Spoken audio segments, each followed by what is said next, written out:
Sa Barangay 123 sa Tondo naman, sumiklab ang sapang sunog sa Maynila.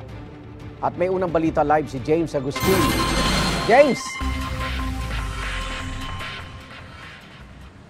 Iga, nakataas pa rin sa Task Force Charlie yung sunog na sumiklab sa isang residential area. Dito po yan sa Tondo, Maynila. Mabilis na kumalat ang apoy sa magkakadikit na bahay. Mag-alas 2 sa madaling araw kanina nang ginising ng malaking sunog ang mga residente ng Barangay 123. Sa laki ng apoy, mabilis na inakyat ng Bureau of Fire Protection ang ikalimang alarma. Pumwesto ang mga fire truck sa Mel Lopez Boulevard. Ang ibang bumbero umakyat sa bubong ng mga bahay para malapit ang makapagbuga ng tubig. Bayanihan din ng mga residente sa pag-iigib ng tubig at pagsasaayos sa mga fire hose. Matapos lang ang 1.5 oras, kinailangang itaas sa Task Force Charlie ang sunog. Nasa 35 fire trucks ang kailangang rumisponde. Lalo pa kasing lumaki ang apoy at kumalat pa ito.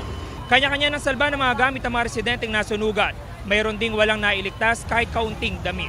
Samantala, nabiso sa mga kapuso natin na daraan po dito sa Mel Lopez Boulevard. Hindi pa rin po nadaraanan ng mga motorista yung northbound lane mula doon sa kanto ng Moriones hanggang doon sa sumunod na kanto dahil dito pa rin nakapwesto yung mga fire truck na rumisponde dito sa sunog. At yung ilang mga pamilya na naapektuhan ng sunog ay nandito pa rin sa gilid ng kalsada. Natabayan po natin karagdagang detalye mula sa BFP kaugnay doon sa sunog na nangyari dito sa Barangay 123 sa Tondo, Maynila. Yan muna yung latest mula rito sa Maynila. Ako po si James Agustin para sa GMA Integrated News.